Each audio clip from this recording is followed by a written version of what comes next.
እግዚአብሔር የለም እኮ እግዚአብሔር ያዳላል። እግዚአብሔር አንዱን ጎዳና ያስተኛ አንዱን በደል ያደረሰበት የታለ እግዚአብሔር? ራሴን ማቀው የጎዳና ልጅ ተብዬ ስጠራ ነው ማቀው። ሱስን የጀመርኩት ፈልጌው የፈተና ህይወት ኮን አንድ ቀን እኮ ብዙ ነው ለጭንቀት። እኔ ለዘመናት ነው የተጨነቅኩት። ለዘመናት ነው ስርዓት የነበረብኝ። ለዘመናት ነገ ኖሬ እንዲህ ማድረግ ፈልጋለሁ ብዬ የምልለት ህይወት የለኝ። ትምህርት ቤት መሄድ ፈልግ ነበር እና መማር ጉጉት ነበረኝ። ለሻይ ቤት ውሃ እየቀዳው ነው እስከ 4 ክፍል የተማርኩት። 4 ጄሪካን ውሃ ቀዳለትና 2 ቆቆርና 1 ሻይ ይሰጠኛል። አባት አለ ተባልኩ። እኔ አዲስ አበባ የምመጣው አባቴን እንዲኖር ስለማልፈልግ በህይወት የሆነ ሰው መጥቶ ስለሚይዝህ፣ የሆነ ሰው መጥቶ ስለሚጎዳ፣ የሆነ ሰው መጥቶ በተኛህበት የሆነ ነገር ስለሚያረግህ ተኝቼ አላቅም። የሚቀጥለው ቀን ሲነጋ አይደብረኝ ወይ ተኝቼ በዛው በሞት ወይ ደግሞ በቃ ባይነጋ ከደረሰብኝ ነገር የተነሳ ማስብ የነበረው በቃ ሰው መጉዳት ነው። በአንድ ወቅት አንድ ጠንቋይ ቤት ሄድኩኝ። ምንድነው ተድላ? ምንድነው ስኬት? እኔ አያስደንቀኝ፣ ገንዘብ አያስደንቀኝ፣ መልበስ አያስደንቀኝ። የሆነ አይነት የህይወት ስርዓት ይሄ ዓለም ይሄ ነው ላይፍ ስታይል ብላ የምትለው ነገር አያስደንቀኝም። እኔ ነው ስለ ራሴ ነው ማወራው። አያስደንቀኝ። ሁሌ የሚያስደንቀኝ ከኢየሱስ ጋር መኖር ነው።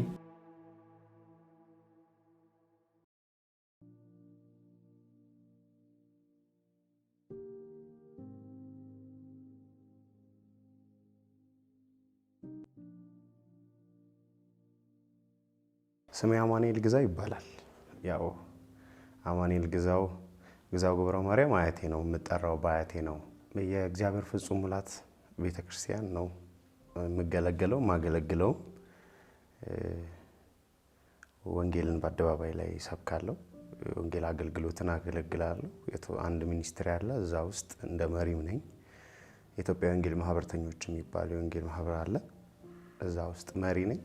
ጌታን አገለግላለሁ። ያ ባለትዳር ነኝ። ቆንጆ ሚስት አለችኝ። ደግሞ እግዚአብሔር ረድቶን የአንድ ልጅም አባት ነኝ፣ የወንድ ልጅ አባት ነኝ። ጌታ እንግዲህ ቤተሰብ ሰጥቶኛል።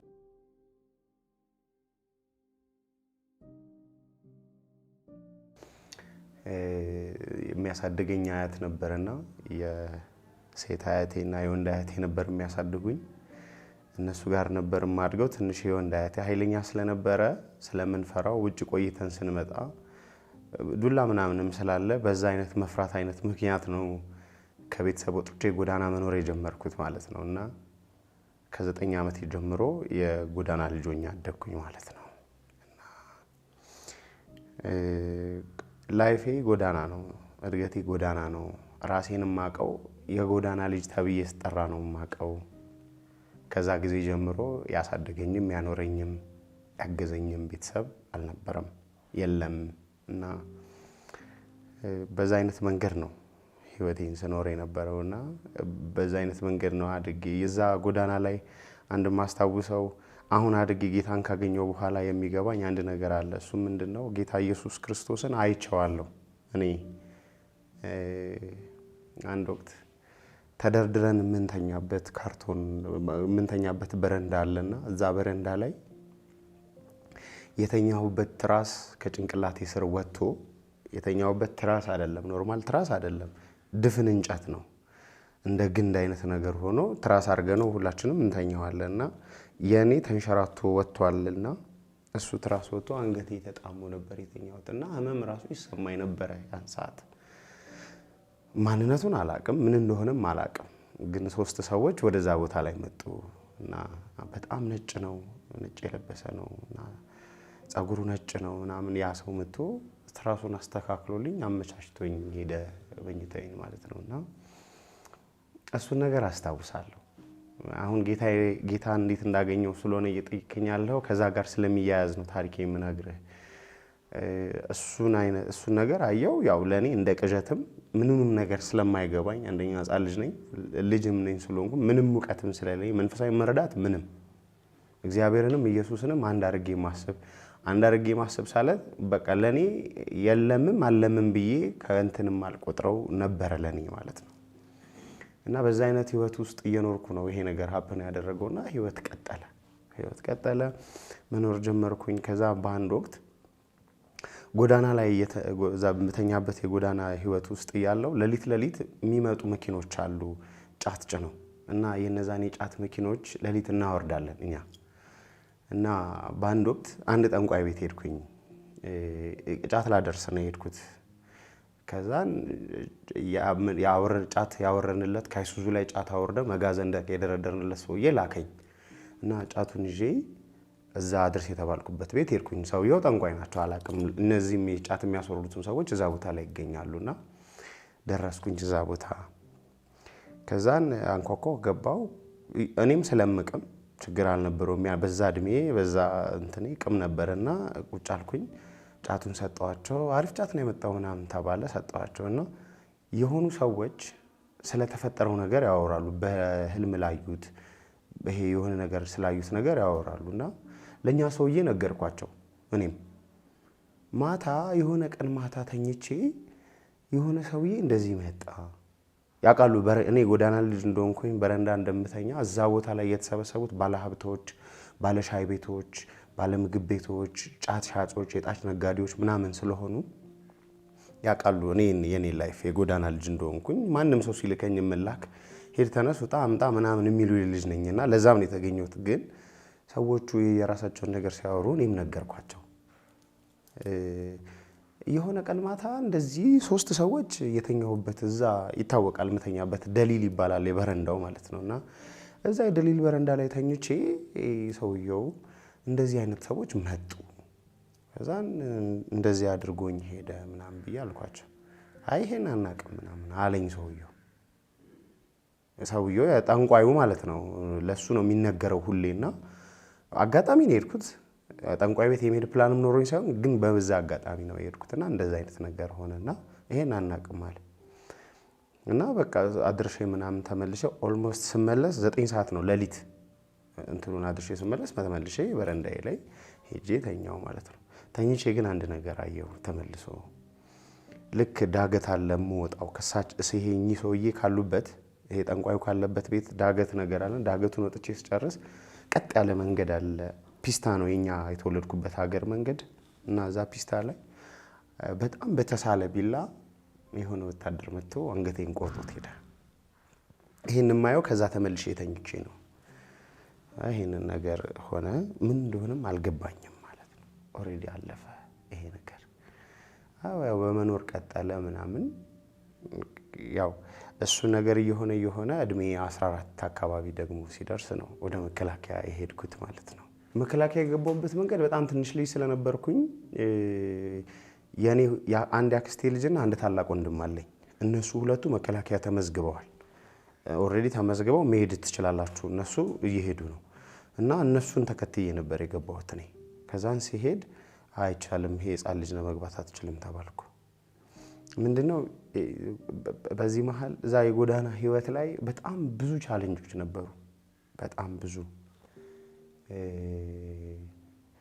መከላከያ ከመግባቴ በፊት የመከራ ህይወት ነው ጎዳና ላይ የነበረው ማለት ሳልሰርቅ ሌባ ነኝ ጎዳና ላይ ልብሴ ስለቆሻሻ ቦዘኔ ነኝ ያየ ሁሉ እንደ ሌባ ነው የሚያስጠጋ የለም በምን ምክንያት እንደወጣ አያውቅም ምን እንደቸገረህ አይጠይቅህም ያው መከራ ሲሆን ለመከራ አንድ ቀን በቂ ነው ማለት መከራ ከሆነ አንድ ቀን ነው ለመከራ በቂ ይሄ የቀናት መብዛት ግን እኔ ግን በብዙ አመታት መከራ ውስጥ ነው ያለፍነውና ያ የጎዳና ህይወት አሉ በጣም በቅርብ ድረስ ያዩዋቸው ልጆች አሉ ማለት አንድ ልጅ አለ ስቲል ማለት ከኛ ጋር በረንዳ ሲተኛ ንጹህ የነበረ ልጅ ነውና ግን አሁን ህይወቱ የተበላሸ ነው ምናምን እና የጎዳና ህይወት ከባድ ነው ፈጽሞ ሰዎችን እንድትጠላ ራስህን እንድትጠላ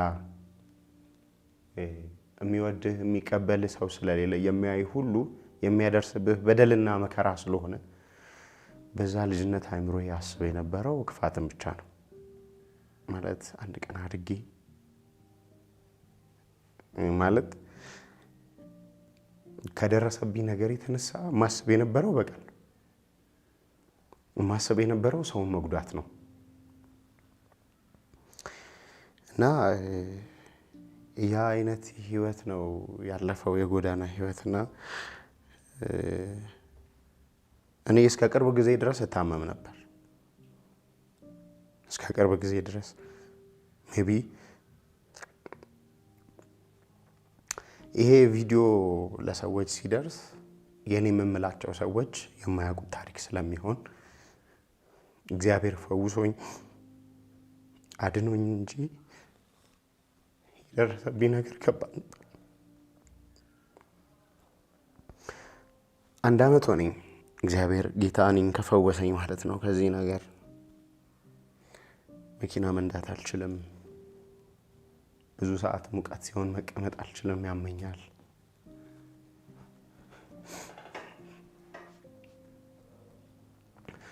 እና በጣም ብዙ ሰዎችን የሚያመኝ ኪንታሮት ነው ብዬ ተናግሬ ያውቃለሁ።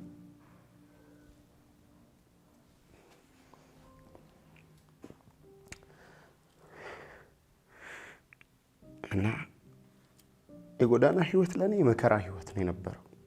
ከባድ የመከራ ህይወት ነው የነበረው።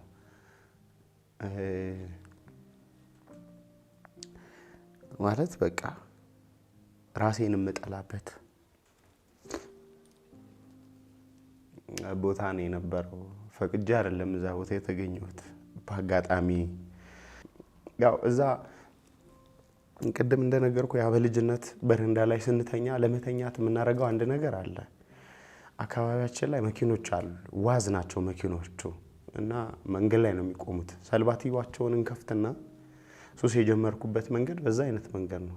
ሱስን የጀመርኩት ፈልጌው ነው፣ ተገድጄ ባቻ ግፊት ምናምን አይደለም። ለመተኛት ከብርድ ለማምለጥ ሰልባቲዋቸውን ከፍተን እንጨት ላይ ጨርቅን ተቀልልና ሰልባቲው ውስጥ ከተን ቤንዚን እንነካልናል ጨርቁ። ከዛ ጨርቁን ያሸተትን እንቅልፍ ይወስደናል። እና ከዛ ነው የጀመረው። ታዲያ ያ ኢየሱስ ህይወት ያ በቤንዚን የተጀመረ አይነት እንትን ወደ ሲጋራ፣ ወደ መጠጥ እንዳልኩ፣ ወደ ጫት፣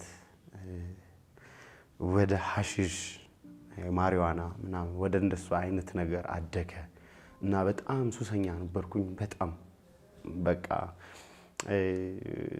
ያ ህይወት የህይወቴ አንዱ ክፍል ሆነ። ሱስ፣ መቃም፣ መጪስ፣ መጠጣት አንዱ ሆነ ማለት እምሰራው እምኖርለት አይነት ነገር ሆነ ማለት ነው። በዛ አይነት መንገድ ውስጥ ነው። ከዛን እዙ አይነት ነገር ልምምድ አለ። እንቅልፍ የሚባል በህይወቴ ውስጥ የለም ማለት ይሄ ማረፍ የሚባል ነገር የለም። በቃ ተስፋ መቁረጥ የሚባለው ነገር ነፍሴን ሞልቷታል። እኔ መኖር አጓግቶኝ አያውቅም። ይሄ እንትን ስለሆነ ነገ ኖሬ እንዲህ ማድረግ እፈልጋለሁ ብዬ የምልለት ህይወት የለኝ ማለት። ይልቁንም የሚቀጥለው ቀን ባልነጋ ነው ምኞቴም ህልሜም። ሲነጋ ይደብረኛል። የሚቀጥለው ቀን ሲነጋ ይደብረኛል። ወይ ተኝቼ በዛው በሞትኩ፣ ወይ ደግሞ በቃ ባይነጋ፣ ወይ ደግሞ ይሄ አይምሮዬ ሌላ ነገር ደግሞ ማሰብ ባይጀምር። በቃ መኖር ለምን መሰለ ድግምግሞሽ ነው የኔ ህይወት፣ የመከራ ነው። ቅድም አንድ ነገር ብያለሁ። አንድ ቀን ይበቃል ለመከራ ማለት መከራ የጭንቀት ህይወት የፈተና ህይወት ከሆነ አንድ ቀን እኮ ብዙ ነው ለጭንቀት። እኔ ለዘመናት ነው የተጨነቅኩት። ለዘመናት ነው ስርዓት የነበረብኝ። ለዘመናት ፈልጌው አይደለም ምን እንደዛ ውስጥ እንዳስገባኝ አላውቅም፣ ግን ኖርኩበት። ተስፋ ቆረጥኩ። ትንሽማ ከፈስል እግዚአብሔር የለም። እግዚአብሔር ያደላል ብቻ አይደለም የለም። እግዚአብሔር ማን ነው? እሱ እግዚአብሔር መኖሩን የሚገልጠው በዚህ ነው። የለም እግዚአብሔር ወደ ማለቱ በቃ ድምዳሜ ደረስኩኝ። እግዚአብሔር የለም እኮ ነው የምለው። ማለት እግዚአብሔር ያዳላል። እግዚአብሔር አንዱን ጎዳና እያስተኛ አንዱን በደል እያደረሰበት የታለ እግዚአብሔር? ምን አረኩት እኔ? ታዲያ እኔስ ለምን በዚህ መከራ ውስጥ አልፋለሁ ብዬ በልጅነት ያስብ ነበር። አረ እግዚአብሔርማ ያዳላል። እግዚአብሔርማ ለተሻሉት ላላቸው ነው የሚያደላው። እግዚአብሔርማ እናት ላለው አባት ላለው ነው የሚያደላው። እግዚአብሔርማ ለሚጠብቀው ነው የሚያደላው ብዬ ይል ነበር። እና እግዚአብሔር የለም። እግዚአብሔር ቢኖርማ ለምን ይሄ ሁሉ እኔ ላይ ይሆናል? ማለት በጣም ብዙ ነገር ነው አይምሮ ውስጥ የሚመጣው። ከዛ ነገር መሃል አንዱ ትምህርት ቤት መሄድ ፈልግ ነበር እና መማር ጉጉት ነበረኝ፣ ግን መሄድ አልችልም። ለሻይ ቤት ውሃ እየቀዳሁ ነው እስከ 4ኛ ክፍል የተማርኩት። 4 ጄሪካን ውሃ ቀዳለትና 2 ቆቆርና 1 ሻይ ይሰጠኛል ሰውየው ማለት ነው። ይሄ የምተኛበት በረንዳ ደሊል ይባላልና 2 ቆቆርና 1 ሻይ ይሰጠኛል። 4 ጄሪካን በባለ 20 ሊትር ውሃ ቀድቼለት ማለት ነውና ሞከርኩኝ ለመማር። ደብተሬን ስለሚያስቀምጥልኝ እዛ ነው ሙለው እና ሞከርኩኝ ለመማር። ግን ትምህርት ቤት ሲሄድ የኔ ልብስ ቆሻሻ ነው። እዛ ቦታ ላይ አብረን የምንተኛ ልጆች ለሊት ሽንታቸው የሚያመልጣቸው ልጆች አሉ፣ ጓደኞቻችን ማለት ነው። አብረን ሁላችንም ህፃናት ነን። ሽንታቸው ያመልጣቸዋል። ጠዋት ስትነሳ ልብስ ሽንት ይላል። ከተነስተ ትምህርት ቤት መሄድ አትፈልግም፣ ትፈራለህ፣ ታፍራለህ ምናምን። አይታጠብም፣ ተባይ ያለው ልብሳችን ንጹህ አይደለንም ምናምንና በቃ ሞከርኩኝና ለመማር አልቻልኩም። ማለት በእኔ እድሜ ያኔ የነበሩ ልጆች እናቶቻቸው አሻግረዋቸው ነው መንገድ ትምህርት ቤት የሚያስገባቸው። የምንማረው የመንግስት ትምህርት ቤትም ቢሆን ሸኝተዋቸው ነው፣ ምግብ አብልተዋቸው ነው ምናምን ይልኳቸውና እኔ ግን በዛ አይነት መንገድ ስላልነበረ የነበረው ህይወቴ በቃ በጣም እንትንል ነበር፣ በጣም ይሰማኝ ነበር ምናምንና ከዛ አንፃር በቃ ቤተሰቦቼ ላይ ጥላቻ፣ እነሱ ባይወልዱኝ፣ እነሱ ይሄን ነገር ባያደርጉ እኔ የዚህ ሁሉ መከራ ውስጥ አልገባም። ስፔሻሊ እናቴ ባታሳድገኝም በቅርብ ስለነበረች ስለምታየኝ፣ አላባቴ ግን ፈጽሞ ጥላቻ ነበረኝ። ፈጽሞ ጥላቻ ማለት በቃና እዛ የጎዳና ህይወት ውስጥ ያለው አንድ ነገር ማስታውሰው ነገር አለ። እሱም ምንድነው? ይሄ በረንዳ ላይ ምንተኛበት በረንዳ አካባቢ ሆቴሎች አሉ። ሆቴሎች ማለት መሸታ ቤቶች፣ ቡና ቤቶች ምናምን፣ ሴተኛ ዳር ያለበት ቡና ቤት ምናምን ማለት ነውና የትኛዋ ሴት ከማን ጋር እንደወጣች እኛ ከምንተኛበት ፊት ለፊት ስለሆነ ይታያል። እና እነዛ ሴቶች ለኛ ምግብ ይገዙልናል፣ በጣም ይራሩልናል፣ ያጥቡናል፣ ልብስ ይገዙልናል። እና አንዲት ሴት አለች ማስታውሳት፣ ሐዜብ ትባላለችና እኔ ስገምት ያው የዛኔ ጴንጤ ምናምን ስለማላቅ ግን አሁን ላይ ሆኜ የምትሰማው መዝሙር አቅ ነበርና መዝሙር ትሰማ ነበር። እሷ እንደሌሎቹ ሴቶች ሆቴል ውስጥ የተሰጣቸው አንድ ቤት ሴቶቹ ታጉሮ ማለት አንድ ቤት የሚቆዩበት አይደለም የምትቆየው፣ የራሷ ቤት አላት ልጅቷ። ግን ሴተኛ አዳሪ ናት። ከወንዶች ጋር ከሆቴል ውስጥ ይዘዋት ሄዳሉ ምናምን። ነገ ጧት ስትመጣ እኛን ነው መጀመሪያ ቁርስ የምታበላው በተኛንበት ምናምን፣ ወይ ብስኩትና ሻይ ምናምን ታዝልንና ተከፍሎላችኋል ሂዱና ብሉ ትለናለች ምናምን። እና እሷን ሴት አስታውሳለሁ። ተጣራኝና ጸጉሬን ታጥበኛለች፣ ልብሴን አውልቃ፣ ሕፃን ልጅ ነበርኩ። ታጥበኛለች፣ ልብሴን አውልቃ ልብስ ትገዛልኛለች። እና እሷ የምትሰማው መዝሙር አስታውሳለሁ። ይሄ እግዚአብሔር ሆይ አጥንቶቼን ባርኪ፣ አጥንቶቼ እግዚአብሔርን ባርኩ የሚል መዝሙር። እሱን አይነት መዝሙር ስትሰማ ምና ስቲል የመዝሙሩ ድምጽ ጆሮ ውስጥ አለ። ያኔ እና አብራ ትዘምራለች ምናምን። እና እንደዛም አይነት መልካም ሰዎች ነበሩ በመንገዳችን በዛ አይነት ህይወት ውስጥ። ይሄ ደግሞ ጠርተው ልብስ የሚገዙልህ ስጋቸውን ሽጠው ባመጡት ብር ነው። ቢያንስ እንትነን ህፃናት ነን እኛ፣ ግን መተው ልብስ ይገዙልናል፣ ቁርስ ይገዙልናል፣ ምግብ ያበሉናል። እኛም ደግሞ የሆነ እንደ እህት ነው የምናያቸው እነሱን እንደ እህት ነው የምናያቸውና የሆነ ሰው ወስዷት መጥፎ ነገር አድርጎ ወይ መቷት ፊቷ አብጦ ምናምን በሚቀጥለው ቀን ካይናት ከማን ጋር እንደሄደች ስለምናቅ ሰውየውን ፈልገን ፈንክተን እናውቃለን። አዎ ፈልገን ሰውየውን ፈንክተን ለምን እነዚህ ሰዎች እህቶቻችን ናቸው ለኛ ምግብ ማለት እኛን ፍቅር የሚያሳዩን እዛ ሆቴል በራሳቸውን ገላቸውን ሸጠው የሚተዳደሩት ሴቶች ናቸው እንጂ የሚያቀንማ ቤተሰቦቻችንማ ይሄ በቃ የእንትና ልጅ እኮ ነው ይሄ በቃ እኮ ቦዘኔ ሌባ እኮ ነው ስሰርቅ አላዩኝም ግንስ በቃ እንደዛ ነው የሚሉ ግን እነዛ ሰዎች የሚያዝኑም ሰዎች በመንገዳችን ገጥመውን ያውቃሉ እና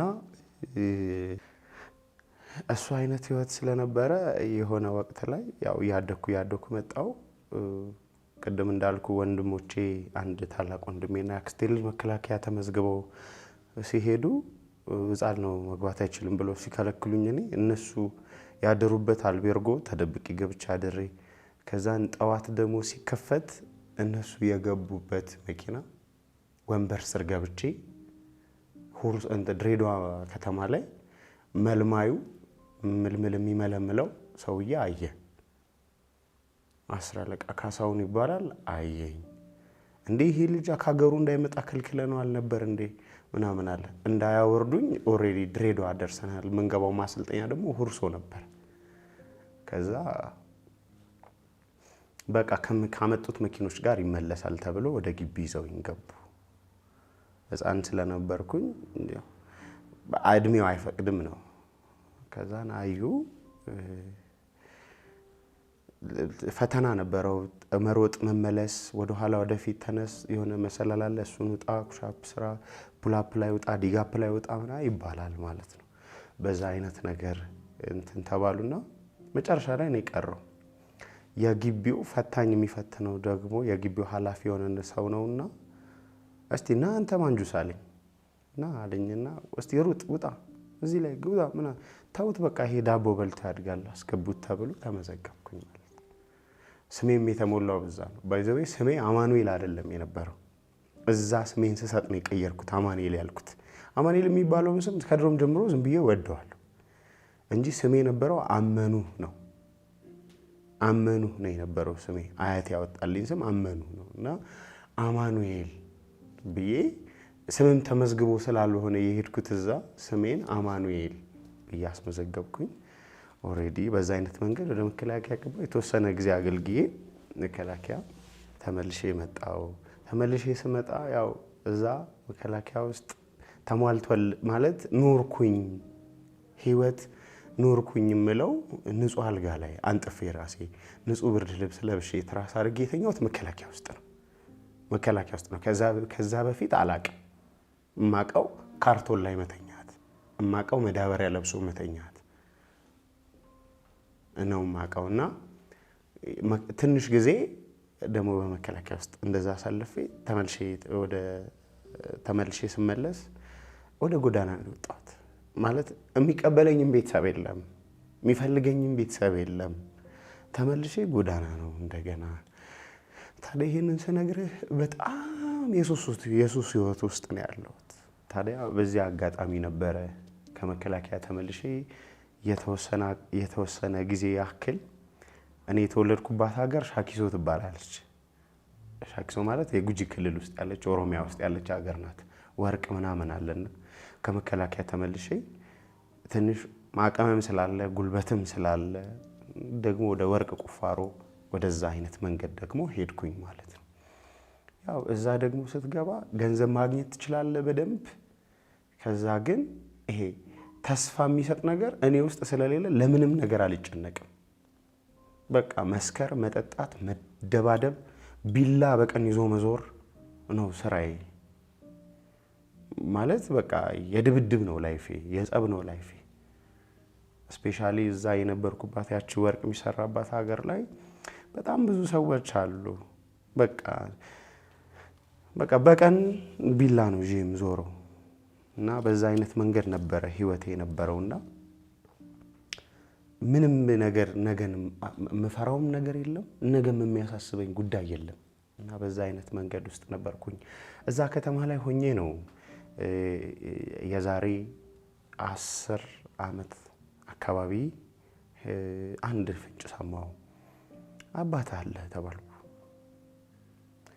አረ ማለት ኦልሞስት ለ20 ምናምን ዓመት እኔ ድምጹንም ሰምቼ አላውቅም መልኩንም አላውቀውም ስሙን ግን አውቃለሁ እና አባት አለ የት እንደዚህ አዲስ አበባ ኦኬ በቃ መሄድ አለብኝ አልኩኝ ቀጥታ ያረኩት አንድ ነገር ነው ፌስታል ቢጫ ፌስታል ገዛው ቢጫ ፌስታል ውስጥ ልብሴን ከተትኩ እዛ ፌስታል ውስጥ ቢላ ከተትኩ አሁን እሱም አይኖርም እኔም ከዚህ በኋላ እዚህ አይነት ህይወት ውስጥ አልኖርም ማለት መኖር ማያጓጓኝ ሰው ነኝ እኔ በዛ አይነት መንገድ ወደ አዲስ አበባ መምጣት እንዳለብኝ አሰብኩኝ እኔ አዲስ አበባ መመጣው አባቴን ፈልጌ አይደለም አባቴን እንዲኖር ስለማልፈልግ ነው በህይወት ልቤ በጣም በጭካኔ ተሞልቷል እንደነገርኩ ነው ቅድም የጎዳና ህይወት ይሄ የበረንዳው ህይወት እልህኛ ሰው ነው ያረገኝ አሁን ሜቢ ይሄንን ኢንተርቪው ሲሰሙ የሚሰሙም ደግሞ ቤተሰቦች ስላሉ ሜቢ ግርሙ ይሆናል እና ስመጣ የመጣሁት አባቴ በህይወት እንዲኖር አልፈቅድለትም ብዬ ነው የመጣሁት ለምን ካልከኝ እኔ መኖር አልፈልግም ነበር እኔም ራሴ የዛሬ 10 ዓመት አካባቢ እኔ መኖር አልፈልግም ማለት ህይወት ምን እንደሆነ ግራ ገብቶኛል ተስፋ የለኝም ማለት መኖር አያጓጓኝም ሰው መጣሁኝ የምመጣበት መኪና ተበላሽቶ በሌላ መኪና በ3 መኪና ነው አዲስ አበባ የደረስኩት ከዛን ቀለበት እዚህ ሀና ማርያም ቀለበት አካባቢ እሱ ጥቁር ጃኬት ለብሻለሁ ምናምን አለኝ ማለት ነው እና እኔ ምን እንደማደርግ ነው አይምሮ ውስጥ ማሰበው ጥቁር ጃኬት ሌዘር ለብሻለሁ ምናምን ነገር አለኝ ከሆነ ከቢጫ ዶልፊን ላይ ከቀይ ዶልፊን ላይ ወረድኩኝ ቢጫ ፌስታል እንጂ ያያውት ከዛን በልና ምናምን ብሎኝ አብረን ያወራን ምንም በቃ ማለት ይሄ አባትና ልጅ አይደለም ምን መስለው ይሄ 20 ዓመት ያላየው ልጅ አይደለም የሚመስለው እሱ በራሱ እኔን ገርሞኛል እኔ ግን አይኔ ላይ እንባ ቀረረ ማለት ነው ከዛን በል የገባሁባት ቀን መስከረም 16 ነው እና መስቀል የኦርቶዶክስ እምነት ተከታይ ናቸው እና የመስቀል ቀን ነውና የደመራ የሚደመርበት አይነት ነገር እንደዛ አይነት ነገር ነበር ከዛ ገባው 3 ቀይ ህፃናቶች ቤት ውስጥ ቁጭ ብለዋል ከዛም በኋላ አሁን ደግሞ አብራው የምትኖረው ባለቤቱ አለች ከሷ ጋር ምናምን አዩኝ ምናምን እንዴት ነህ ማን ነው ስም ምናምን ተዋወቅን ከዛ ልጆቹን ሳያቸው እንባ አይኔ ውስጥ ሞላ ራሴን የ9 ዓመቱን አማን አየሁት ማለት ነው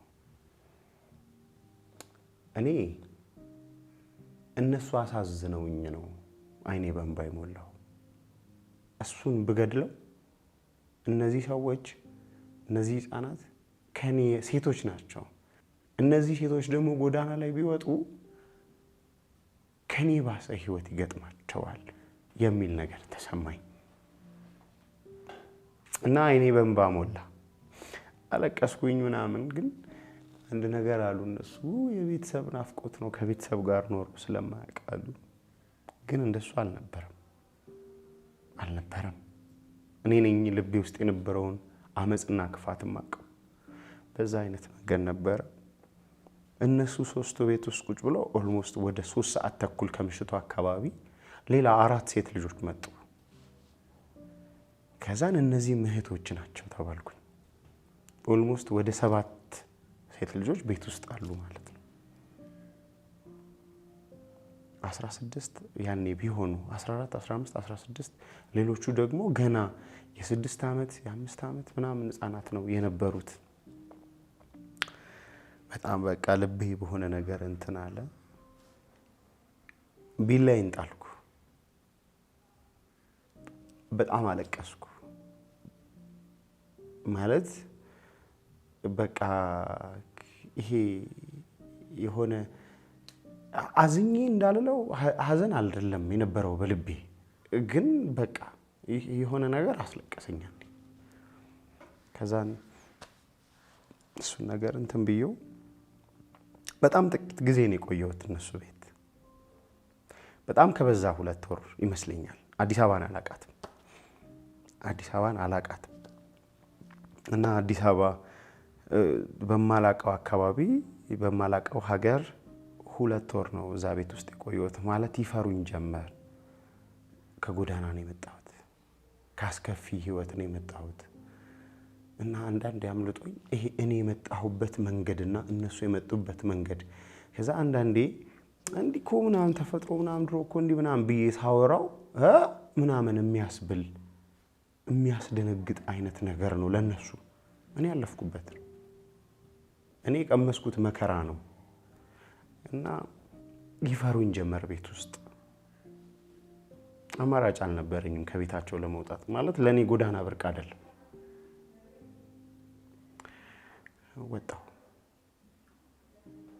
ወጣው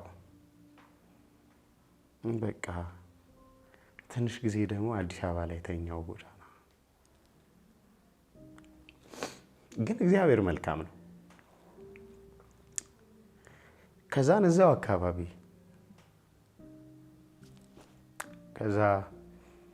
እዛ አካባቢ ላይ ተራ የሚያስከብሩ ልጆች አሉ። ተራ ላይ የባጃጅ የታክሲ ምናምንና እዛ ተራ ላይ መዋል ጀመርኩኝ። ከነሱ ጋር በመተዋወቅም ያው በጸብም በምንም ወደ ተራ ማስከበሩ አይነት ነገር ደግሞ መጣው። በቃ የሁሉንም ሰው ተራ በሚባል ደረጃ ተራ ነው። ተራ የነበረህን የተራ እንትን እኔ የሁሉንም ተራ ላይ መቆም ጀመርኩኝ ማለት ነው።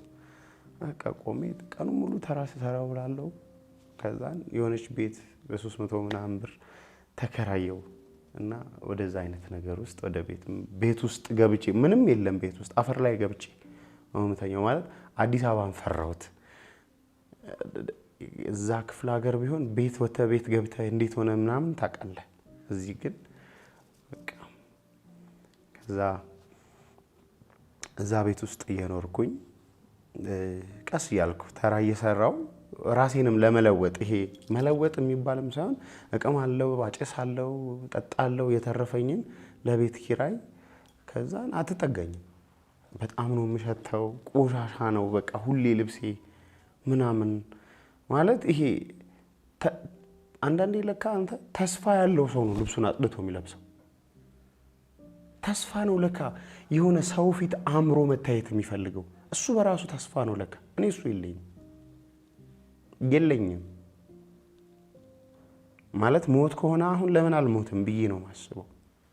ምንም አይነት ነገር አልነበርና በዛ አይነት መንገድ ስለነበረ የምኖረው ማንም ሰው አይጠጋኝም እና ደግሞ የሚወደኝ ሰው የሚቀርበኝ ሰው የለም እና ሁሉም ሰው ከቀረበኝ ሊጎዳኝ እንደሆነ ነው ማስበው። ሁሉም ሰው ለኔ ክፉ ነው ማለት ሳልሰርቅ ሌባ ካልከኝ የሆነ እንትን ሳልል ስቸገር ተቸግሬ ያየኸኝ እኔን እንደመጥፎ ከቆጠርከኝ ክፉ ነህ ለኔ ማለት ምን ሳረግ ስላላየኸኝ እና አይምሮ ይሄንን ነበር ከልጅነት ጀምሮ ፕሮሰስ ያደርግ ያደገውና በዛ አይነት መንገድ እየኖርኩ ነው። በአንድ አጋጣሚ የሆነ ድርጅት ውስጥ ስራ መጣ። እዛ ድርጅት ውስጥ ግን በዚህ መሃል አንድ ጋራጅ ስራ ጀምሬ ነበር ከዚህ ከተራው በኋላ ማለት ነውና አንድ ጋራጅ ውስጥ ስራ ጀመርኩኝና ሰለሞን ይባላል የጋራጁ ባለቤት። እኔ ይሄ ቁጡ ነኝ፣ ቶሎ በስጭት የሚል ንዴት ያለበት ሰው ምናምን አይነት ነኝ እና ያዘኛል ስራዎች ስራ ምናምን ይለኝ። ከሌላ ሰው ጋር ከመደበኝ ይጣላለሁ። እሱ አለቃዬ ስለሆነ ከሱ ጋር ብቻ ነው የምሆነው እኔ እና በአንድ ወቅት ከአንድ ልጅ ጋር መደበኝና ልጁ በስራ ሲኒየሬ ነው ይበልጠኛል ምናምንና ብልግና ነገር ሰደበኝ። ብርቅ አይደለም እኮ ነው ተሰደበ የኖርኩት ነው ምንም እንትን አይደለም። ግን ሁሌ ስለሆነ የሚሰድበኝ ልጁ ብረት አነሳውኝና የቦዲ ስራ ነው ምን ሰራው ይሄ አይሱዙ ቅጥቅጥ ቤት ነውና ብረት አነሳውኝና በጣም ቢያገኘው በሚገለው አይነት ደረጃ ልጁ ላይ እንትን አደረኩኝ ማለት ነው። ተረፈ ልጁ። ከዛን ባለቤቱ ተጠራውና መጣና በቃና ከኔ ጋር ነው የምትውለው ከዚህ በኋላ ምናምን አለኝ። ከሱ ጋር ይዋልኩኝ እንደዚህ የሚላትን ነገር አስታውሳለሁ። ጌታን እንዳገኘው ሄጄም የመሰከርኩለት ለሱ ነው። እንዲህ አለኝ በጣም ኃይለኛ ልጅ ነህ አለኝ። በዚህ ኃይለኝነትህ ጌታ ኢየሱስ ክርስቶስን የግል አዳኝ አድርገህ ብትቀበል አለኝ አንተ ወንጌል ሰባኪ ነው የምትሆነው ብሎ አለኝ። አረ ይሄ ደግሞ ይሄ ጴንጤ እና እሱ ምን ሲባል ሰምቻለሁ። የጎፋ ልጅ ስለነበረ የቄራ ልጅ ስለነበረ ገብርኤል ቤተክርስቲያን በተክሊል አግብቶ እኛም በተክሊል አብልቶ ሸወደን ብለው ሲያወሩ ሰምቻለሁ። እዛው ጓደኞቹ አሉ አብረው የሚሰሩና እንዲህ ሲሉ ሰምቻለሁ። አንተ አሁን ገብርኤልን ክደህ ምናምን በልቤ ነው አንተ ምናምን እላለሁ ማለት ነው። እና የሆነ ስለ ወንጌል የሆነ ነገር ሰማው። ታስታውሳለህ? ቅድም ያቺ ትመስለኛለች በርግጥ በጌታ ናት አዜብ አላቅም እዛ ህይወት ውስጥ እንዴት እንደገባች እንጂ በጌታ ትመስለኛለች። እና እዛ አይነት ህይወት ውስጥ ሆና የሆነ መዝሙር ይሄ ጌታ ፍቅር ምናምን የሚባል ነገር እሱም ትንሽ እውቀት አለኝ ማለት ነው። እና ደግሞ እዚህ ጋር ይሄ ሰለሞን የሚባለው የዚህ የጋራጅ ባለቤት እሱም ደግሞ እንደዛ አይነት ነገር ሲነግረኝ ምንም አልመሰለኝም። ከዛ እዛ ቤት ይሄ መቁረጥ ተማርኩኝ በግራይንደር ቀጥ አድርጎ የሆነ ነገር መቁረጥ ምናምን እና አሁን ቀደም ያልኩህ የሆነ ድርጅት ገባው ያልኩህ የተቀጠርኩበት ድርጅት በግራይንደር የሆነ ነገር መቁረጥ ነበር ውድድሩ። ፈተናው በራሱ እሱ ነበር። ከዛ በዛ አይነት መልኩ ሄድኩኝ ከተፈተነው ልጆች እኔ አለፍኩኝ። ከዛ ቀጠሩኝ። ከዛ የውጪ ካምፓኒ ነው። ከዛ እዛ የውጪ ካምፓኒ ውስጥ ተቀጠርኩ። ተቀጥሬ ስራ ጀመርኩ። ኦሬዲ ደሞዝ ምናምን ማለት ለኔኮ በጣም ሩቅ ነው። ደሞዝ ፔሮል ምናምን ተብሎ 10 ምናምን ሺህ ብር ደሞዝ ተብሎ በጣም ከፋይ የነበረ ድርጅት ስለነበረ 10 ምናምን ሺህ ብር ሆኖ ደሞዜ በቃ ላይፍ ተስተካከለ ማለት ነው። ላይፍ ተስተካከለ ማለት በቃ ቤቱ ለቤት ኪራይ የምከፍለው ብር ምናምን አገኘው በቃ እና ደግሞ ሙያም ስራ ሄጄ መጣበት። ከዛን ግን በዛ ውስጥ በቃ መጠጣት ነው ምን ነገ የሚባል ነገር ሐሳብም የለኝም። እዛ ድርጅት ውስጥ አንዱ ሰው እንደዚህ ብሎኛል። ድርጅቱ ከኢትዮጵያ ፌዝ አውት አርጎ ሲወጣ እዛ አብረውኝ ይሰሩት ከኔ በታች ደግሞ እኔ መጨረሻ ላይ ደሞዜ በጣም አድጎ ነበር። ከኔ በኋላ ደሞዝ የነበራቸው ሰዎች መኪና ገዝተዋል። ከኔ በኋላ የነበሩ እኔ ነገ የሚባል ነገርን አላስብም። መኖርም አልፈልግም ለነገ። ህይወቴ ዛሬ ነው። ህይወቴ ዛሬ ነው። እኔ ህይወቴ ዛሬ ነው የምለው ከእምነት አይደለም ተስፋ ከመቁረጥ በቃ የሚታየኝ ጨለማ ነው የሚታየኝ ሞት ነው ነገር እና እንዳረጀው እንዳበቃለት እድሜው በጣም እንደሄደ ሰው ነው ውስጥ የሚሰማኝ። ተስፋ የሚባል ነገር አልነበረኝም። በቃ በህይወቴ የሆነ ሰዓት ላይ ሞቼ በዛው እንደምቀር ነው ማስበው የነበረው። እና ነገ የሚባል ነገር ስለነበረኝ እዛ ድርጅት ውስጥ በቆየሁበት በ4 አመት ውስጥ 2 መንጃ ፍቃድ ነው ያወጣሁት። በቃ መኪና መንዳት ለሞድ 2 መንጃ ፍቃድ አወጣሁ። በቃ ጉጉቴ ድሮ መኪና መንዳት ስለነበረ እሱ ነገር እንትና አሳካው ምናምንና ሌሎቹ ሰዎች ግን መኪና ገዝተው የራሳቸውን ንብረት አፍርተው ምናምን ነው የወጡት።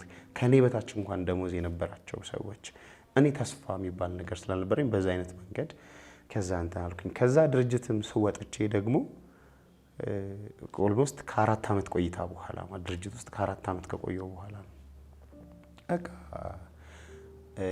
ከድርጅቱ ሸኝ የት ልሂድ ማን አለኛው አንድ ነገር ነበር የለመድኩት። ሄድኩኝ የሆነ ካምፓኒ ለመቀጠር አይ ባንተ አይነት እንትን ሰው አንቀጥርም አሉ። ለምን መሰለ አንደኛ አልተማርኩም። የልምድ ነው ስራዬ እና እዛ ትምህርት ቤት ደግሞ ጎበዝ ነኝ እኮ በስራ ጥሩ ነኝ እኮ ግን የሄድኩበት ድርጅት ደግሞ ሲቪ ይፈልጋሉ በትምህርት ያለፍክበትን አንቀጥረህም አሉኝ። እንደገና በቃ አሁን ከዚህ በኋላ ደግሞ ምን አለ እዚህ ሹፍርናው ደግሞ ከተሳካ ግን እስከዛስ ተመልሼ ያ ትላንትና የነበረው አይነት ህይወት አይምሮ ውስጥ ቀድሞ የሚመጣው ጎዳና ነው። አይምሮ ውስጥ ቶሎ የሚመጣው ይሄ ውጪ ሄዶ ሰላሜንም የማገኝ የነበረው እዛ ነው። ይሄ ሰው ሲያስጠጋኝ ሰላም አይሰጠኝም። ይሄ በቃ ይሄ የውጪው ህይወት ነው ህይወቴ የጎዳና ልጅ ነኝ ብዬ ነው ማምነው።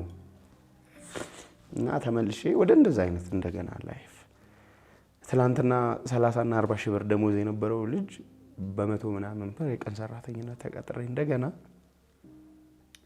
የሆነ ድርጅት አካፋይጂ የሆነ ስራ ጀመርኩኝ። በዛ አይነት መልኩ ነበር የሆነ ማሽን ላይ አንድ ልጅ አስጠግቶኝ የሆነ ማሽን ጥሩ ነኝ የሆነ ነገር ካሳየኸኝ በዛ አይነት መንገድ የሆነ ከሆነ ማሽን ጋር ደግሞ ተያይዤ ዝዋይ ሄድኩ። እንግዲህ ዝዋይ ከተማ ላይ ሄጄ እዛ ወጣለሁ። ማሽኑ ላይ ያለ ነው ወደ 15 ልጆች እንሆናለን። ከዛ ድርጅቱ መኪና መድቦልና መኪና መንዳት ስለምችል እኔ ድርጅቱ መኪና 16ታችንንም ጭኜ የሚሄደው እኔ ነኝ። ሆቴል ነገር ነው የተያዘልን ማሽን ኦፕሬተሮች ስለሆነን ማለት ነውና ሁሉም በኔ ምክንያት ኪዳነ ምሕረት ቤተክርስቲያን ሄዶ ተሳልሞ ይሄዳል። እዛ ውስጥ ሙስሊም አለ፣ ጴንጤ አለ፣ ምናምን አሉ የተለያየ ሃይማኖት ያላቸው ሰዎች አሉ። ሳይፈልጉትም ሆነ ፈልገው እንደ ሃይማኖተኛም ሆኜ ኪዳነ ምሕረት ቤተክርስቲያን ጣት እጄ ተሳልሜ ነው የሚሄደው። በዛ አይነት እጠጣለሁ፣ አጨሳለሁ፣ እቅማለሁ። አንድ ቀን ያ በልጅነቴ ትራስ ያስተካከለልኝ የሚመስል መልክ ያለው ያ ልጅነቴ ላይ አይቼዋለሁ ማስታውሰው ዛሬም ድረስ እዚህ ይሄ ስዕል አይደለም ፐርሰን መስሎ የሚታየኝ ማንነት ቅዳሜ ነው ለሊቱ ጠጥቼ ሰክሬ በቃ በፊት ማረጋው ማለት ኖርማሊ መተኛት አልችልም። አሁን ሰውነቴ ሱሱን ለምዶታል። አሁን ሰውነቴ ይሄ እንትኑን ለምዶታል። ገብቷል አይደል? በዛ አይነት መንገድ ስለነበረ በቃ ራሴን አደንዝዤ ነው ምተኛው። እንደዛ አድርጌ ከሌሊቱ 8 ሰዓት ከመጨፍርበት ምናምን ወጥቼ ሄጄ የተኛሁት። እንቅልፍ የሚባል ነገር የለም። ያኔ አልጋዬ ላይ እንደዚህ ተኝቼ ያየሁት ሰው ያ በልጅነት ትራስ ያስተካከለልኝ እማቀው መልክ መጣ። እኔ አይኔን አልከደንኩም። በቃ አየሁት። ግባ ይለኛል እዚህ ውስጥ የማየው ግባ ይለኛል። ወዴት ነው የምገባው? በቃ ቅዠት እንደየመሰለኝ ሌሊቱ ነጋ።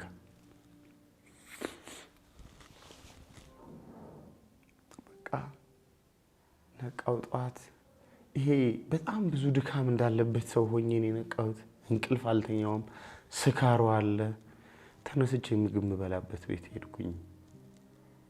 ምግብ የምበላበት ቤት ሲሄድ 2 ሰዎች ቸርች ስለመሄድ ያወራሉ። የት ነው የምትሄዱት? አውቀዋለሁ እኮ ከተማው። የት ነው የምትሄዱት? ቸርች። ለሀገሩ እንግዳ ነህ? ከአንዱ ልጅ ቀድሞ ወጣው ቃል ይሄ ነበር። ለሀገሩ እንግዳ ነህ? አዎ አልኩት። አይደለሁም እኮ ግን አዎ ለሀገሩ እንግዳ ነኝ አልኩት። ከዛ እሺ ከኛ ጋር መሄድ ትፈልጋለህ? መጣው ጠብቁኝ። ልብሴን ቀይሬ አብሬያቸው ሄድኩኝ ቸርች። ከዛ በፊት ሻኪሶ ከተማ ላይ ሄጄ አውቃለሁ ቸርች። ምንድን ነው የሚያደርጉት እነዚህ ሰዎች ብዬ ሄጄ የሆነ ሰዓት ላይ ሄጄ አይቻቸው ተመልሼ ወደ ጫቴ ምናምን ሄጄ አውቃለሁ። ግን የዛን ቀን እንደዛ አይደለም። ሄድኩኝ።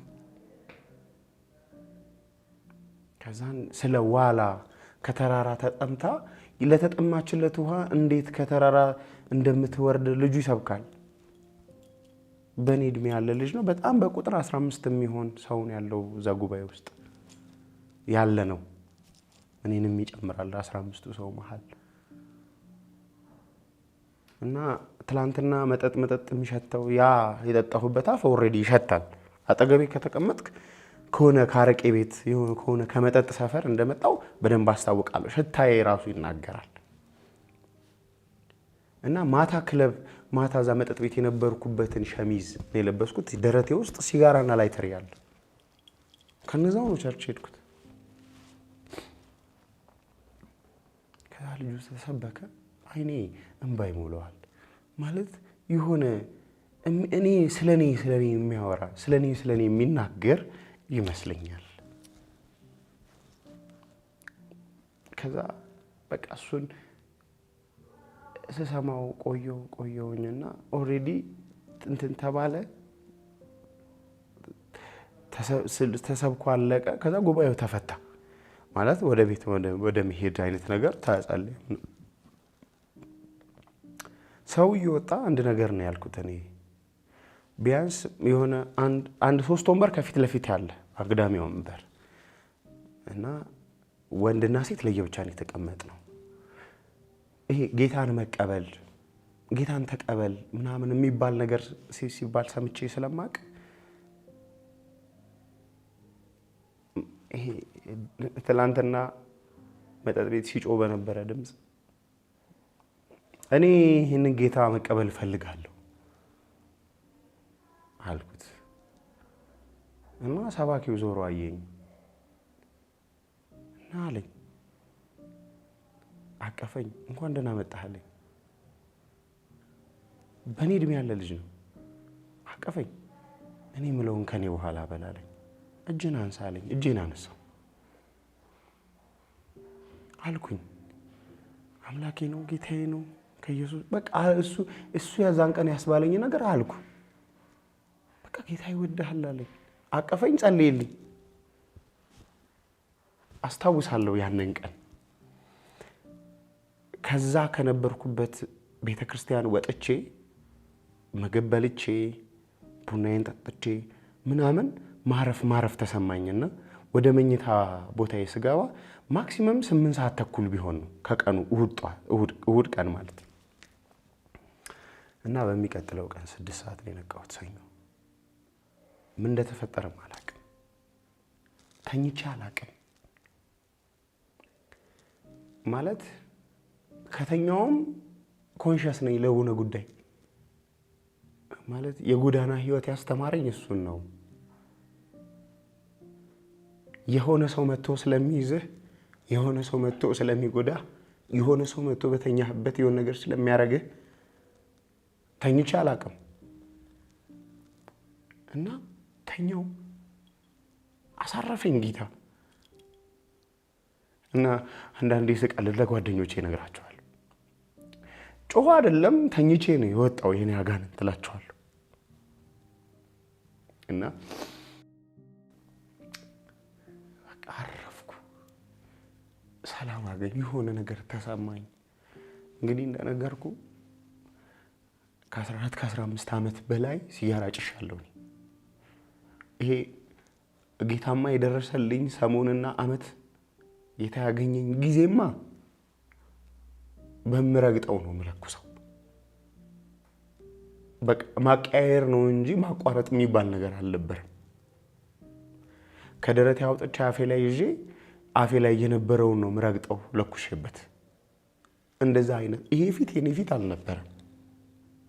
በጣም የተጨማደደ የሽማግሌ ፊት፣ አይኑ ቡላ፣ በጣም በቃ ማለት አንዳንዴ ፊቴን በመስታወት ሳይሆን የራሱ ምለው እንደዛ ነው። በቃ እኮ አርጅቻለሁ፣ አብቅቶልኛል፣ ተስፋ የለኝም።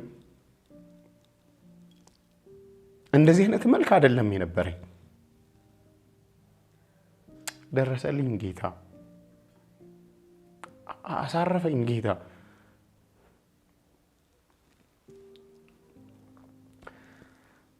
በቃ እኔ አሁን አገኘሁት ነው የሚባለው። አላገኘኝ፣ ቸርነት አደረገልኝ ጌታ። እረፍት ሰጠኝ፣ ሰላም ሰጠኝ፣ ህይወቴ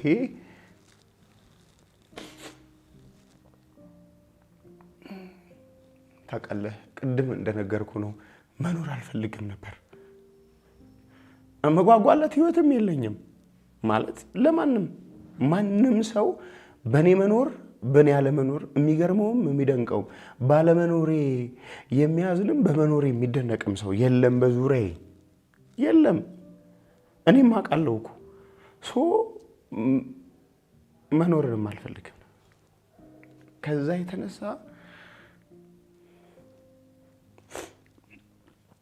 ጌታ ግን ህይወቴን ቀየረው፣ ራራልኝ ማለት በቃ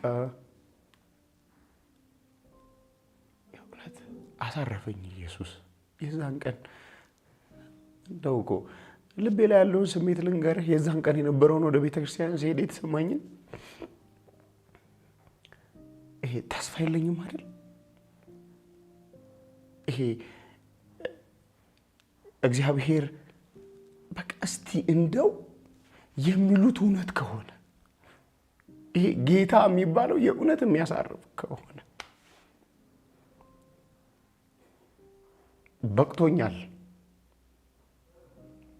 እስቲ እየሄደ ልብ የሚያስበው የነበረው ይሄንን ወደ ቤተክርስቲያን አይሁት። የእውነት ያሳርፋል ኢየሱስ። የእውነት ኢየሱስ ሰላም ነው። ኢየሱስ የሃይማኖት ሽፋን አይደለም።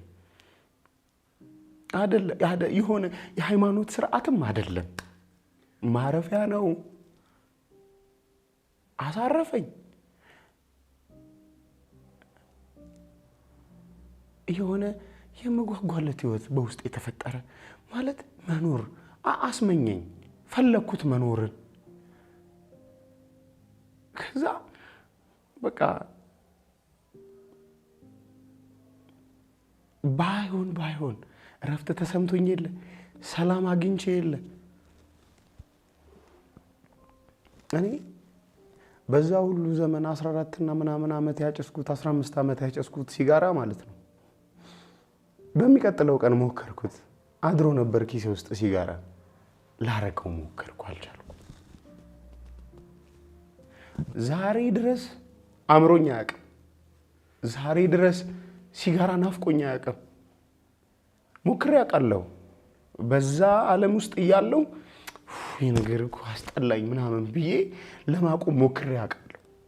ለመተው ፈልጌ አውቃለሁ እኮ፣ ሰልችቶኝ አውቃለሁ እኮ።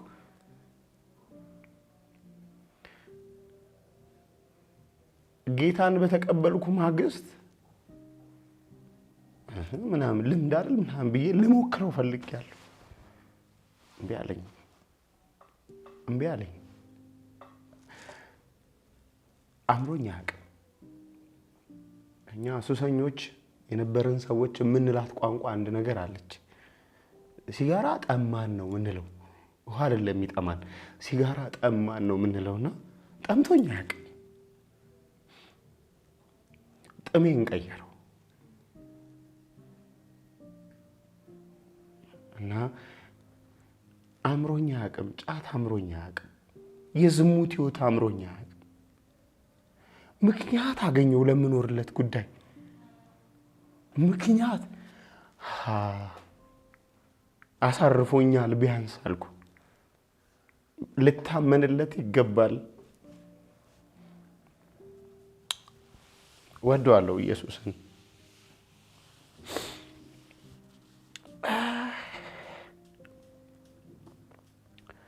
አየህ፣ ተስፋ የሌለውን ሰው፣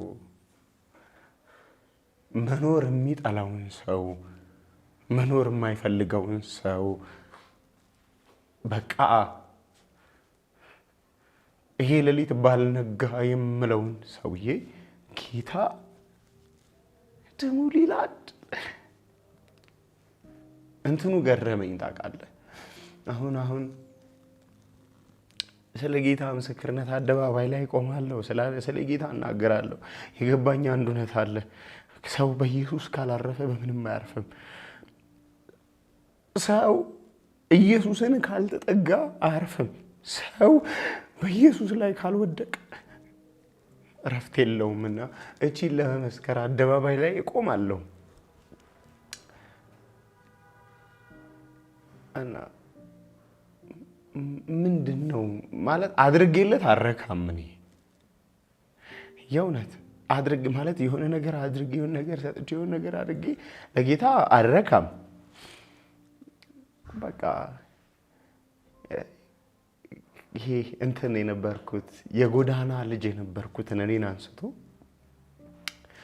ስሙን በጎዳና ላይ የምናገር ሰው አደረገኝ ጌታ። ትላንትና እኮ የተኛሁበት በረንዳ ነው። ትላንትና እኮ የተጣልኩበት፣ ትላንትና እኮ በጣም ብዙ የዞርኩበት መቀመጫ ያጣሁበት ጎዳና ነው። እግዚአብሔር በዛ ሰፈር ላሉ ሰዎች አረ ወዳጅም አለ፣ አረ የሚያፈቅርም አለ፣ አረ ቤተሰብ ቢተው የሚያስታውስ አለ፣ አረ ለተጣሉት የሚራራ አለ። ይሄው እኔ ምስክር ነኝ። ይሄው በፊታችሁ ቆምኩት። ትላንት እዚሁ ጎዳና ላይ ምተኛ ነበርኩ ብዬ እንድናገር እግዚአብሔር እድል ሰጠኝ። አይ እና ምን ማለት እችላለሁ አሁን ማለት እኔ አሁን ራራልኝ ጌታ አገኘኝ እና ጌታን ያገኘሁት በእንደዚህ አይነት መንገድ ነው።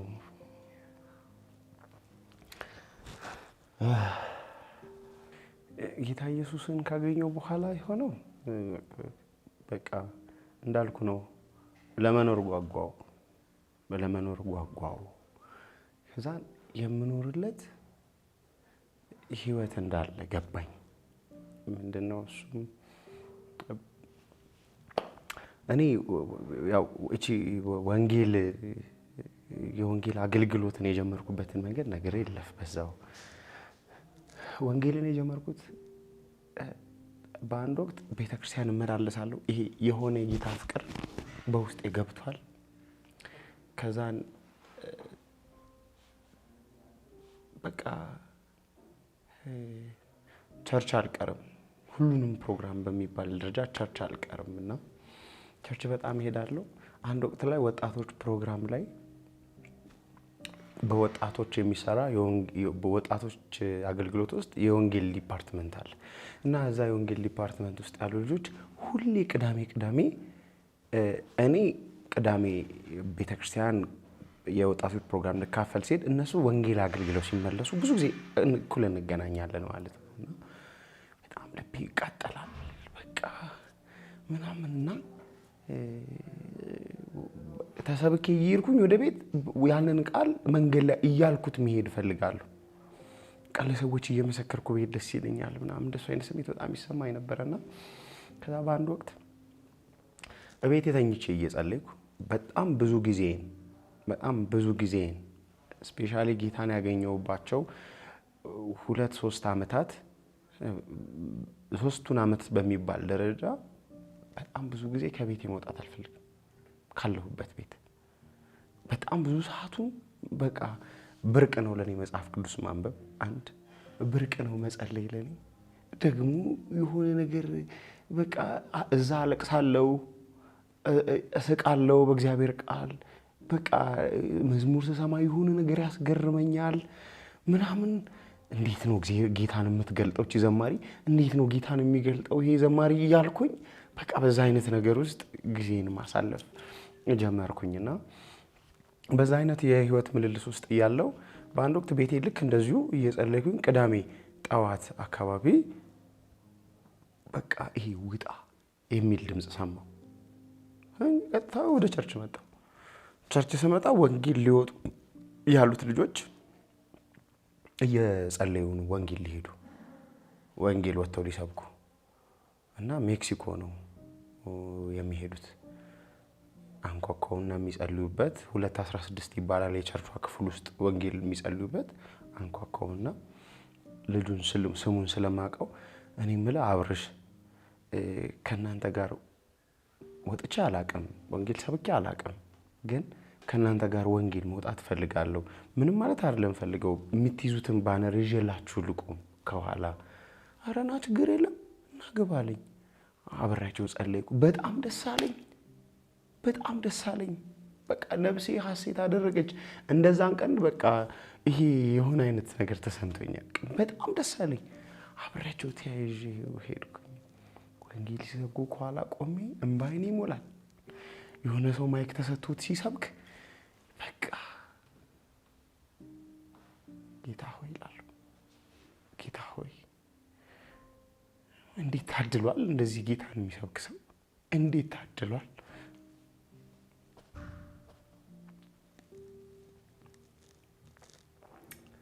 እና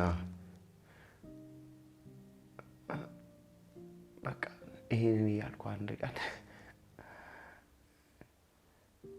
በዚህ አይነት መንገድ ውስጥ ይኸው ማለት በቃ ለወንጌል መኖር እንዳለብኝ በቃ የሆነ ወንጌል መመስከር እንዳለብኝ ምናምን ውስጥ የሞላና ለምኖርለት ምክንያት አገኘው።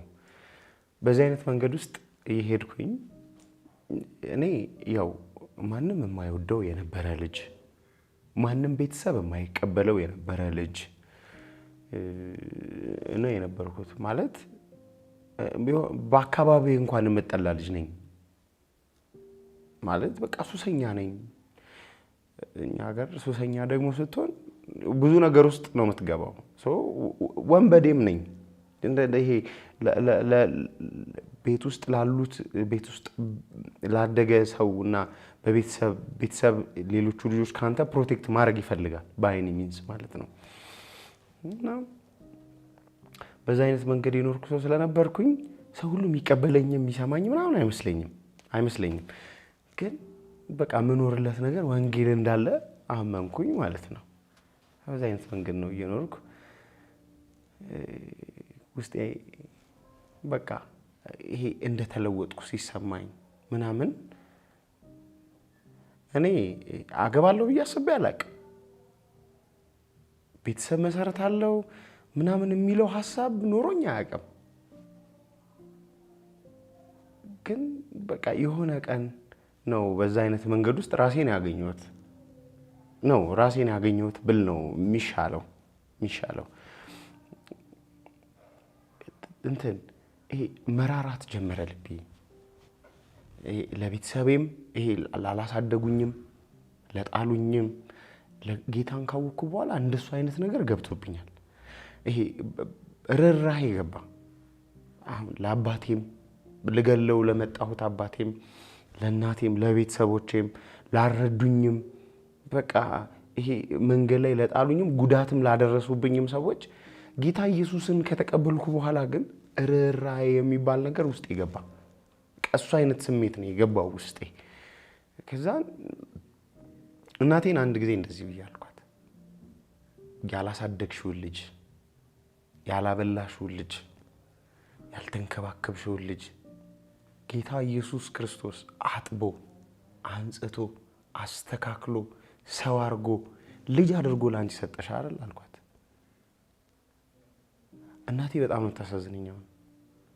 የእውነት ማለት በጣም ነው ምራራላት። አሁን ይሄ ምልህ ጌታን ካወቅኩ በኋላ ነው። ይሄ ጌታ ለኔ እንዴት እንደራራልኝ የገባኝ ጊዜ የተሰማኝ ስሜት ነው ምናምን ብዬ ደንግጬ ማለት ነው። እና በቃ እንስቃለን። እኔም እንደዚህ ስል እሷም ትስቃለች። እውነት ነው ትላለች። እና ይሄ የማይቀበሉኝ ሰው ምናምን ስለነበርኩኝ ይሄ ከርህራሄው በኋላ የመጣ ነው የሚመስለኝ። እኔ ቤተሰብ ብዬ ሳስብ በፍጹም እላለሁ ለልጄ መልካም አባት ነው የምሆነው። ይሄን ግን የቀየረው ጌታ ነው። ይሄን ግን ያደረገው ጌታ ኢየሱስን በመቀበሌ ነው እንጂ እኔም ወይ የአባቴ አይነት ህይወት ወይ የእናቴ አይነት ህይወት ነው የሚኖረኝ ጌታን ባላገኝ። አሁን ያለኝን ህይወት ያለኝ በጌታ ምክንያት ነው። ጌታ ነው ያደረገው። ልቤ ተቀይሯል። እኔ እንደው አስተሳሰቤ ተቀይሯል። እሱ ነው የሆነልኝ ለኔ። እኔ የልጅ አባት እኔ እኮ ትላንትና ልጅነቴ ላይ አንዳንዴ እኮ ልጅነቴ ላይ ነኝ እኔ ራሱ ያለሁት። ትራውማ አይደለ? አንዳንዱ ጉዳይ እኮ ወደ ልጅነቴ ይመልሰኛል። አንዳንድ መንገድ ላይ የሆነ ጎዳና ተዳዳሪ መኪና ገጨው ሲባል ደነግጣለሁ። ትላንትና ላይ ይመልሰኛል። የሆነ ጎዳና ላይ ያሉ ህፃናት እኮ እንዲሆኑ ሲባል ልቤ በጣም የሆነ አይነት ስሜት ይሰማዋል። ሄዳለሁ፣ ቦታው ላይ ራሴን አድርጌ ነው የማየው። እና ጌታ ግን ያንን ሰው አንስቶ ባል፣ ከዛን የልጅ ደግሞ አባት፣ ደግሞ አገልጋይ። ይሄ እኔ እንደው አማን እንዴት አስበህ ወደዚህ ነገር መጣ አይደለም የሚባለው፣ ጌታ አደረገልኝ። እና እንደዚህ ላላታለሁ ባለቤቴን ሁሌ ማለት ነው። ለሰጠኝ ነገርም አለ እግዚአብሔር እታመንለታለሁ። እግዚአብሔር ነው የሰጠኝ ትዳር፣ እግዚአብሔር ነው የሰጠኝ ልጅ እና እኔን አምኖ ልጅነት የሌለው ልጅን አምኖ እግዚአብሔር ልጅ ከሰጠ እኔ እታመንለታለሁ። አስቤ አላውቅም ማለት ሰው ኖሮ አድጎ አግብቶ ምናምን። አሁን ጌታን ካገኘው በኋላ እሱንም አሁን አገልጋይ ከሆንኩ በኋላ ልቤ ከተለወጠ በኋላ ነው ትዳርም የሚለው ሐሳብ አይምሮ ውስጥ የመጣው እንጂ አስቤ አላውቅም።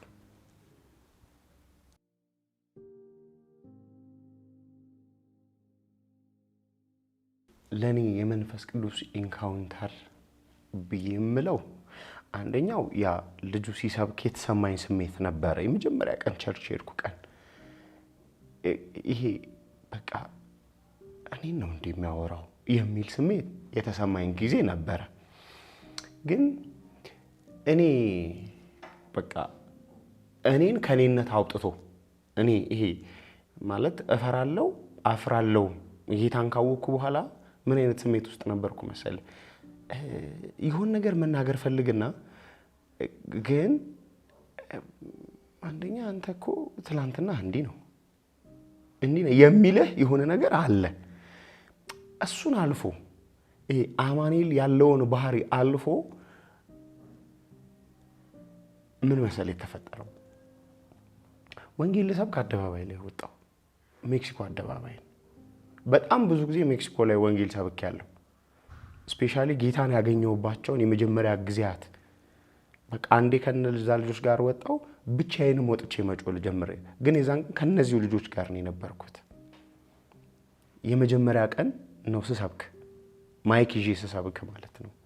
አንድ ነገር እየሰበኩ ያለ ናማን እንካ ማይክ ሰበክ አለኝ። የምለው ሁለት ቃል ነው፣ ጌታ ኢየሱስ ክርስቶስ ይወዳችኋል። ይሄን ብቻ ነው ከአንደበቴ የሚወጣው። ይሄ ቃል ነው ካፌ የሚወጣው። እኔም አለቅሳለሁ፣ ሰውም የሚያየኝም ያለቅሳል። መንገድ ላይ ይሄ ነበር የተፈጠረው። እና ጌታ ኢየሱስ ይወዳችኋል ከየት መሰለህ? እዚህ አሁን ይሄ የላፍቶ ታክሲ መያዣ አለ አይደል? ከላፍቶ ታክሲ መያዣው እስከ ፌደራል ሳይሻገር ይሄ ሜክሲኮ ካፌ ወይ እስከዛ ድረስ ነው የመጣሁት። እና አይቻለሁ ሁለት ሰው ምናምን እንባ ባይናቸው ግጥም ሲል ምንም ሌላ ጭማሪ ቃል ልበልም ብል ማለት ስለማልችል ብዙም የተማርኩ ማለት ብዙ የማቀውም ነገር ስላልነበረ እምለው አንድ ነገር ነው፣ ጌታ ኢየሱስ ይወዳችኋል። ጌታ ኢየሱስ ይወዳችኋል። ጌታ ኢየሱስ ይወዳችኋል። እኔ መንፈስ ቅዱስን የተሞላሁት እዛ ነው። ለኔ የመንፈስ ቅዱስ ሙላት ብዬ የምጠራው እዛ አደባባይ ላይ ነው። በቃ ከዛን ቀን በኋላ ነው ህይወቴ ሽፍት ያደረገው። ከዛን ቀን በኋላ ነው የማልተወው በቃ የማልቀይረው ረሃብ፣ የማልቀይረው አይነት እግዚአብሔርን የመፈለግ ህይወት ውስጥ የገባሁት። በቃ እኔ መንፈስ ቅዱስ ያገኘኝ እዛ ጋር ነው። የነካኝ፣ የቀየረኝ፣ የሆነ ነገሬን የወሰደው፣ የሆነ ነገሬን ያስተካከለው እዛ ጋር ነው። በቃ ለኔ መንፈስ ቅዱስ የኢንካውንተሪ ብዬ የምጠራው እሱን ነው። እኔ አሁን የምኖረው ህይወት አሁን በዚህ ሰዓት እየኖርኩ ያለሁት ህይወት እንደኔ ነፃ ሆኖ ለመኖር የመንፈስ ቅዱስ እርዳታ ካልሆነ የመንፈስ ቅዱስ እርዳታ እጁ ካልሆነ ሕክምና አይችለው፣ ሰው አይችለው፣ ታይችለው። ሜቢ ብዙ ጊዜ በእግዚአብሔር ፊት አልቅሼ አውቃለሁ። ህመም እንዲነሳልኝ አልቅሼ አውቃለሁ ምናምንና ግን ይሄ በጣም ብዙ ጊዜ እኔ በእግዚአብሔር ፊት ስሆን ስዘምርም ወይ ቤቴ ውስጥ ስጸልይ የሆነ ነገር ያደረኩ እንትን ሲል መዝሙር ከፍቼ ምናምን ስዘምርም በቃ አይ ፊል ጌታን በጣም እና ሊረዳኝ እንደቆመ ይሰማኛል። አጠገቤ ሁሌ ሊያግዘኝ እንደቆመ እና እሱን ሳስብ እበረታለሁ። በጣም ነው መጽናናው እና እሱ ነገር ይመስለኛል ይሄ ከውስጤ እኔ አሁን ወስዶታል፣ በሽታዬን ወስዶታል፣ ሐዘኔን ወስዶታል። ሜቢ እንዴት እግዚአብሔር እኔን ረዳ፣ ምን አይነት በጎ አምላክ ነው የሚል ስሜት ነው አይኔ ላይ በሚያመጣው። ሐዘን የለም ውስጤ የለም ሐዘን። ይሄ ትላንት ብዬ የማዝንበት ሐዘን ይሄው በጌታ ፊት ነው መነግር የለም። ግን ይገርመኛል። የእውነት ረድቶኛል መንፈስ ቅዱስ፣ የእውነት አበርትቶኛል።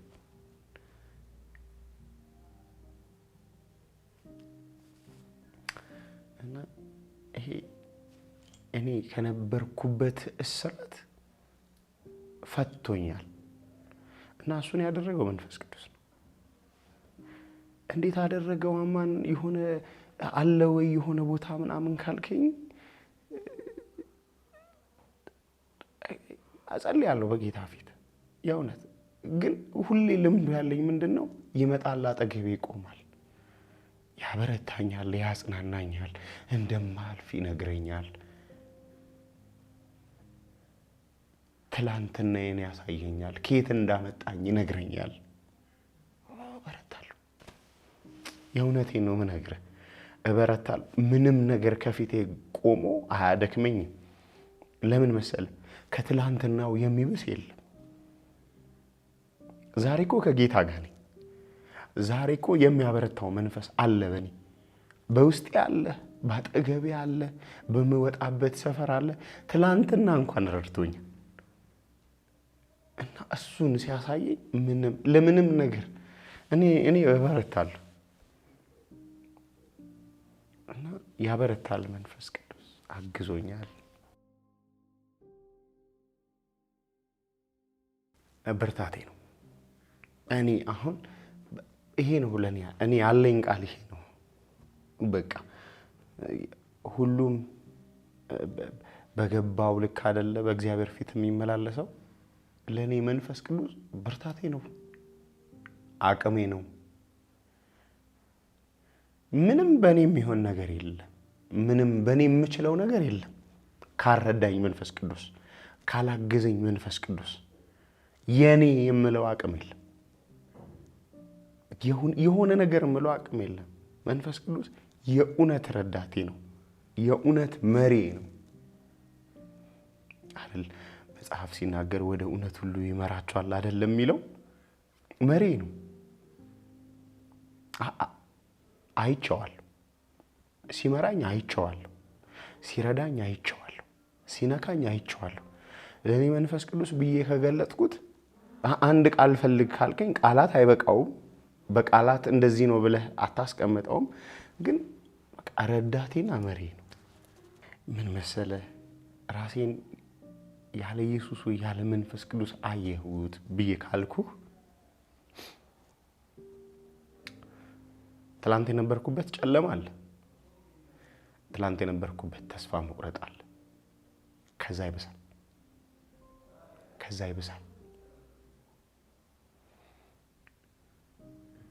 ይብሳል። ነክቼው ዳስሼው አውቄው ይኸውልህ ጠረኔ ተቀየረው በኢየሱስ ነው። ሰው የሸተትኩት እኮ የምልህ ሜቢ ከዛሬ 8 ዓመት በፊት ያለውን አማን ብትባል አትጠራኝም፣ አትቆምም አጠገቤ ምናምን ብለህ ነው የምትሄደው። ሰዓት ስንት ነው ምናምን ብዬ እንኳን ብጠይቅህ ልትመልስልኝ ፈቃደኛ አትሆንም።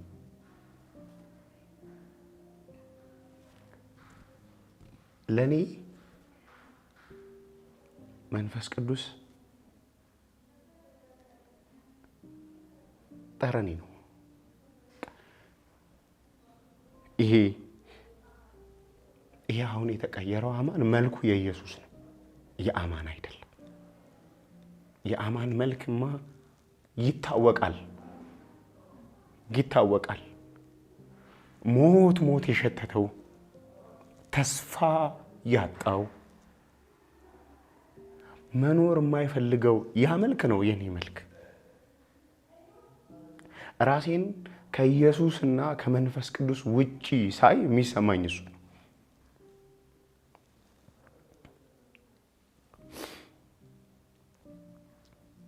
ደግሞ ማየትም አልፈልግም፣ ማሰብም አልፈልግም። መኖሪያዬ ነው፣ የምኖርበት ነው። ሰው ሜቢ ቤተሰብ ይኖረዋል፣ ቤተሰብ ያኖረኛል ይላል። ዘመድ ይኖረዋል፣ ዘመድ ያኖረኛል ይላል። ገንዘብ ይኖረዋል፣ ገንዘብ ያኖረኛል ይላል። የኔ መኖሪያ ኢየሱስ ነው። የኔ መኖሪያ መንፈስ ቅዱስ ነው። መኖር የምችለው እሱ ባለበት ብቻ ነው። እና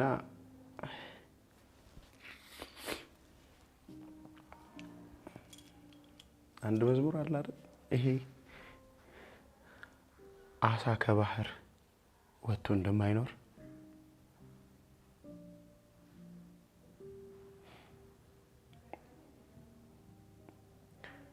አንዳንድ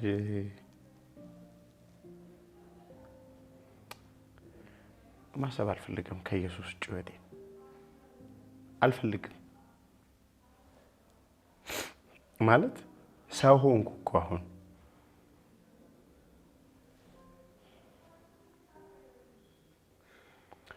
ምንድነው ተድላ? ምንድነው ስኬት? እኔ አያስደንቀኝም። የእውነቴን ነው። ገንዘብ አያስደንቀኝም፣ መልበስ አያስደንቀኝም። የሆነ አይነት የህይወት ስርዓት ይሄ ዓለም ይሄ ነው ላይፍ ስታይል ብላ የምትለው ነገር አያስደንቀኝም። እኔ ነው ስለ ራሴ ነው የማወራው። አያስደንቀኝም። ሁሌ የሚያስደንቀኝ ከኢየሱስ ጋር መኖር ነው። ይሄ ከመንፈስ ቅዱስ ጋር ያለኝ ነገር ነው የሚያስደንቀኝ። ህይወት እሱ ነው። ያ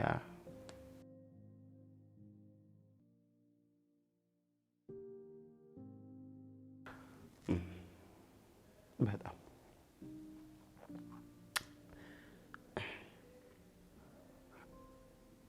አላቅም። ያው እንዲህ ነው የሚሆነው። በወደደኝ ልክ አይደለም የምልህ፣ ግን ወደዋለሁ። በሱ ልክ የወደደን የለም። እኛ ውስጥም በሱ ልክ እሱ የምንወድበት አቅም አለ ብዬ አላስብም። ግን ወደዋለሁ። በዚህ ዓለም አሁን ባለችው በዚች ዓለም በህይወት ስርዓት ጌታ ከብሮ ማየት፣ ይሄንን የእረፍት ጌታ፣ ይሄንን የሰላም ንጉስ፣ ይሄንን የእውነት አዳኝ ሰው ተጠግቶት አርፎበት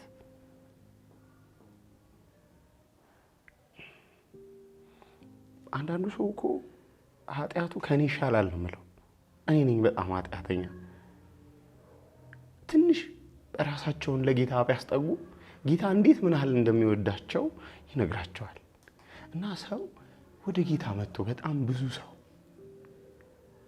ብዙ ማለት በቃ ተስፋ የቆረጠው ጎዳና ላይ ያለው ያቺ ዘማዊዋ ሴት ያቺ በሆቴል ያለችው ተስፋ የለኝም ያለችው አልወደድም ያለችው በጣም ብዙ ወንድ የምታውቀው ሴት ወደ ጌታ መታ አርፋ ማየት። ተስፋ የቆረጠው ብዙ ወንድሞች አሉ በመንገድ ላይ እነሱ ወደ ጌታ መተው በጌታ አርፈው ሰላም አግኝተው ሲኖሩ ማየት። እሱ ነው ማየት ፈልገው። ኢየሱስን ወደዋለሁ በጣም